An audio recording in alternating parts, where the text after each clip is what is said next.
안녕하세요. 공중전의 샛별 김윤아입니다. 이번 주 미국 잭슨홀 미팅과 FOMC 회의록을 앞두고 우리 증시는 눈치 보기 장세가 이어졌습니다. 코스피는 상승, 코스닥은 파란불 켜내며 마감했습니다. 정구장 이후에도 4시에서 6시 사이에 시간의 거래가 활발하게 이뤄지고 있는데요. 어떤 종목들 눈여겨보면 좋을지 새롭게 올라온 이슈들 하나씩 체크해 보겠습니다. 코스닥 상장사 이오플로우가 약 820억 원의 주주 배정 유상증자를 결정했습니다. 신주 배정 기준일은 9월 26일이며 주당 0.3주를 배정합니다. HCC 현대산업개발이 1,793억 원 규모의 공급 계약을 체결했습니다. 삼성 아파트 주택 재건축 정비사업 조합과 주택 재건축 정비 사업을 체결했는데요. 이는 최근 매출액 대비 4.3%에 해당하는 금액이며 계약 기간은 미정입니다. HLB 생명과학이 500억 원 규모의 전환 사채권 발행을 결정했습니다. 운영자금을 확보하기 위한 목적인데요. 사채 표면 이자율은 1%, 만기 이자율은 2%입니다. 전환에 따라 발행되는 주식은 총 주식의 3.68%입니다. 네, 이렇게 공시 살펴봤고요. 시간의 특징주 탑5 알아보겠습니다. 네, 윙이푸드가 나스닥에 입성한다는 소식에 시장의 주목을 받고 있습니다. 정규장에서 17% 급등세 보이며 강한 탄력 받았는데요. IPO 로드쇼를 성료했다는 뉴스가 들러오면서 시간 외에서도 상한가 향해 나아가고 있습니다. 네, 다음으로 대원전선입니다. 전선조합이 우크라이나 재건사업 간담회를 개최했다는 소식에 기대감을 받으면서 수급이 몰리고 있는데요. 정규장에서 소폭 하락하며 마감했지만 시간 외에서 급등세 보이고 있습니다. 네, 앞서 이오플로우의 공시 전해드렸는데요. 유상증자 소식에 현재 시간 외에서 낙폭 크게 그리고 있습니다. 자세한 내용은 잠시 후에 알아보겠습니다. 네, 펄어비소드 특징적인 움직임 보이고 있습니다. 얼마 전 게임스컴에서 영상을 공개하면서 급등 보이다가 재료 소진으로 인해서 정규장에서 파란불 켜며 마감했는데요. 현재 시간의 매매에서 빨간불 강하게 켜내며 흐름이 바뀐 모습입니다.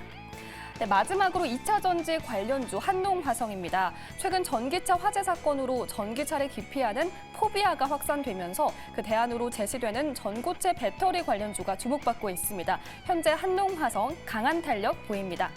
네, 이렇게 장마감 이후의 이슈들 짚어봤습니다. 계속해서 자세한 전략 알아보겠습니다. 네, 내일 시장에서 힌트를 또 찾아봐야겠죠. 일단 시간에서 하락세 보여주고 있는 종목부터 체크해 보도록 하겠습니다. 이오플로우가 지금 시간에 하한가 기록하고 있습니다. 유상증자 소식이 있었는데 지금 안 그래도 세이브 데이터님께서 하루 걸러 유증 지뢰다. 자금 조달 좀 적당히 하자라고 이렇게 의견들이 올라오고 있어요. 이성훈 이사님께 여쭤보도록 할게요. 내일 이오플로우의 하락 어느 정도로 염두를 해둬야 되는지 얼마 전에 페트론의 유상증자 소식도 있었잖아요. 네. 어떻게 보셨어요?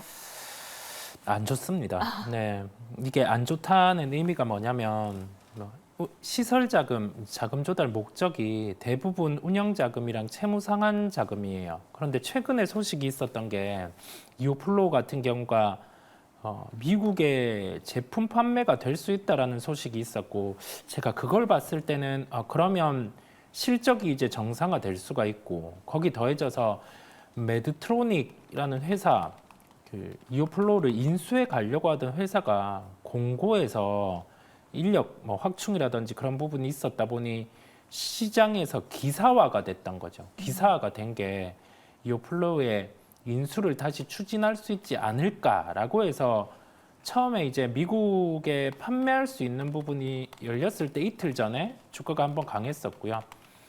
그리고 나서 오늘 주가가 반등이 못 나왔어요. 이게 실제 제품을 판매할 수 있고 매각에 대한 가능성은 하나의 가능성으로 연다 하더라도요. 주가가 계속 올랐다가 빠지고 이런 현상이 나타났거든요.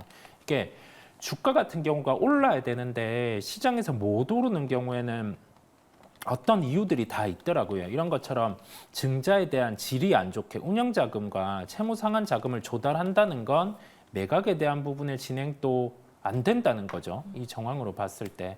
그렇다 보니까 이오플로우 같은 경우는 그런 주가에 어찌 보면 프리미엄을 받고 있었는데 이제는 그런 부분이 좀 없어진다라고 생각을 하고요. 그렇다 보니까 해당 종목 같은 경우는 좀 저는 접근을 배제하겠습니다. 그럼 갖고 계신 분들은 대응 전략을 어떻게 세워봐야 될까요? 지금 시외 하한가인데 내일 어느 정도의 하락을 염두에 둬야 될까요? 보통 우리가 증자에 대한 부분은 고려를 할 때 희석이 어느 정도 되는지를 보시면 되거든요. 이게 확정 단가는 아닌데 지금 0.3% 정도 신주 대비해서 신주 배정 주식수가 약 30% 정도가 되고 예정 발행가가 9,040원 정도가 돼요. 이걸 희석해서 계산을 해보면 되거든요. 주식수가 이제 신주 종류가 910만 주 그러면 약 3,950만 주 정도 주식이 돼요. 거기에서 지금 현재가의 기존 발행 주식수를 곱하고 하면 대략 평균이 어느 정도 나오냐라고 하면 9,040원이 발행가잖아요.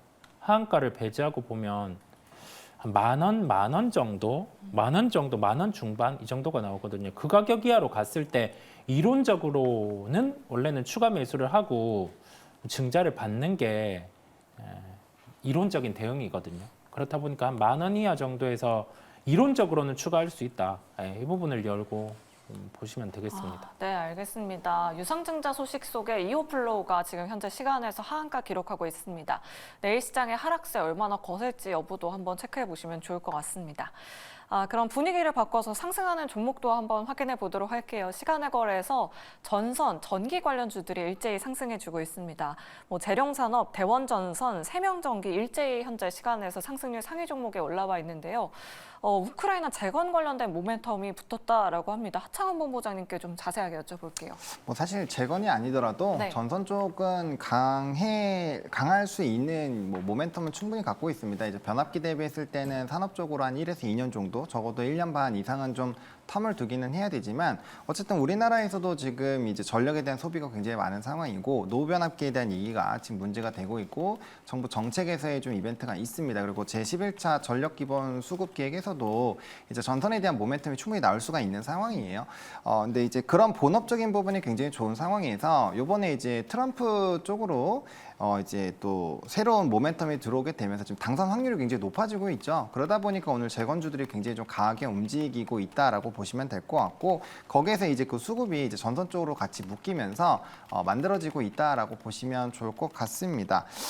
그래서 이제 변압기와 더불어서 좀 같이 움직임이 나올 수가 있을 것 같고 이제 지금 단기적으로는 굉장히 강한 수급이 처음에 재룡산업 같은 경우가 제가 처음에 확인했을 때는 300만 주 이상의 매수 잔량이 깔려 있었거든요. 근데 이게 지금 많이 줄어들어 있는 상황이어서 이게 이제 마지막까지 어느 정도 잘 버티는지를 좀 봐야 될 것 같고 나머지 종목군들에서도 지금 수급이 좀 받쳐주면서 움직이고 있기는 한데 최근에 트렌드가 좀 시간에서 급등이 나와서 장 초반에 급등 나오거나 좀 급락이 나오는 사례가 꽤 많거든요. 왜냐하면 그만큼 이 산업이 지금 나쁘다라는 얘기가 아니라 그만큼 지금 돈이 갈 데가 많습니다. 오늘만 하더라도 대왕고래부터 시작을 해서 네. 정말 수많은 산업군들이 좀 돌았잖아요. 그래서 지금은 약간 순환매 장세가 워낙 강하기 때문에 너무 이제 갭이 크게 뛰어서 접근을 그 상승이 나온다라고 한다면 잠시 순 한번 고른 다음에 그 다음에 이제 다음 기회를 노리던가 아니면 한 30분 정도 지나고 나서 충분히 좀 방향성을 잡았을 때 그럴 때 오히려 보시는 게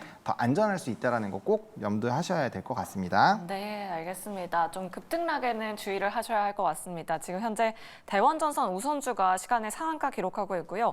재룡산업, 세명전기, 산일전기, 대원전선도 시간에서 급등하는 움직임 보여주고 있습니다. 다음으로 미니푸드도 한번 확인해 보도록 하겠습니다. 시간에 현재 상한가 기록하고 있는데요. 나스닥 상장과 관련해서 오늘 급등세 보여줬는데 시외에서도 그 시세를 이어받고 있습니다. 이성웅 이사님께 여쭤볼게요. 네. 나스닥 상장 전에 우리 투자자분들이 좀 관심 있게 지켜봐도 괜찮을까요? 참 이런 경우가 어찌 네. 보면 눈으로 보기에 되게 포장이 잘 돼 있어요. 나스닥 상장을 하고 그러면서 로드쇼를 하고 그런 부분인데요. 기회 줄 때 잘 나오시면 될 것 같아요. 이게 중국 기업이잖아요. 근데 중국에 상장을 굳이 하지 우리나라로 왔었고 그러면서 동전주가 됐다가 최근에 이렇게 다시 주가가 살아났거든요. 자, 우리는 주가가 아까 얘기하기로 모든 걸 내포하고 있다 이런 건데요. 내포하고 있기는 해도 이런 종목 같은 경우는 이제 마지막에 나스닥 상장 전에 기준이 있겠죠. 5,000원, 5달러 이상으로 올라 놔야 되는 부분이 있다 보니 잘 포장을 해서 시장에서 좀 좋은 소식들을 내세울 거고 그러면 주가는 오를 수가 있을 거거든요. 그랬을 때 잘 나오는 걸로 그런 대응을 하시면 조금 더 편하실 것 같습니다. 알겠습니다. 좀 보수적인 관점으로 말씀드려봤습니다. 윙이프부 현재 시간외에서 상한가 기록하고 있지만 보유자의 영역이다라고 말씀 남겨주셨습니다. 다음으로 지금 로봇 관련주들이 시간외에서 좀 밀리는 모습 보여주고 있습니다. 오후장 들어서 조금 상승세 보여줬는데 안 그래도 유튜브 채팅창에 SBB테크 왜 이렇게 하락하냐라고 이렇게 댓글 남겨주셨거든요. 하창한 본부장님께 여쭤보도록 할게요. 지금 시간에서 4% 넘게 하락하고 있습니다. 오후장에 갑자기 시세가 몰렸는데 또 왜 또 시간에서 이렇게 빠지는 건지 상승과 하락의 원인은 뭘까요? 일단 바닥에서 100% 넘게 올랐기 때문에 네. 사실 언제든지 급락이 나와도 문제가 없습니다. 왜냐하면 이게 보픽 관련된 부분에서 주가가 올라간 거죠. 그리고 사실상 뭐 12,000원짜리가 오늘 장중에 27,300원까지 갔으면 이 관련된 모멘텀이 사실 거의 다 반영이 됐다라고 해도 저는 맞다라고 보고 있거든요. 주가가 굉장히 많이 오른 겁니다. 이게 안 오른 게 아니어서 그래서 사실 언제든지 차익이 나올 수 있는 상황이고, 그 다음에 지금 이렇게 오늘 보세요. 지금 시간에서 만약에 전선이랑 변압기, 지금 변압기까지 같이 움직이는데 이게 로봇은 실적이 안 나오잖아요. 뭐 전선은 그렇다 쳐도 변압기는 실적이 찍히잖아요. 그렇게 보면은 사실상 오늘 여기서 지금 추가적으로 윗골이 달리고 갈 확률보다 이런 쪽으로 갈아타는 게 더 매력적일 수도 있겠죠. 특히나 수익권인 사람들은 더더욱더 그런 판단을 할 수가 있거든요. 제가 앞서서 이제 다른 산업군 말씀을 드릴 때, 이 전선 쪽 말씀드릴 때 순환매가 굉장히 빠르다. 그래서 급등이 나온 종목 조심해야 된다. 이렇게 말씀을 드렸잖아요. 그런 관점으로 보시면 될 것 같습니다. 막판에 이게 만약에 오늘 하루 종일 올랐다가 윗꼬리가 좀 만드는 그런 과정이 있었으면은 시간에서 변동성이 좀 덜하는데, 이거는 장 막판에 뭐 1시간 안에 거의 뭐 진짜 엄청 단기간에 이 분봉으로 보시더라도 한 15분 만에 올라갔다 장사 끝냈거든요. 그러니까 이렇게 빠르게 왔다 갔다 한 거는 당연히 시간에서도 움직임이 좀 가파르게 나올 수밖에 없는 그런 상황이다라고 보시면 될 것 같습니다. 네, 알겠습니다. 로봇 관련주들 시간에서 하락세 연출하고 있습니다. 오후장 들어서 로봇 관련주들 상승세 이어가는데 내일 시장에서는 좀 대비가 필요할 듯합니다.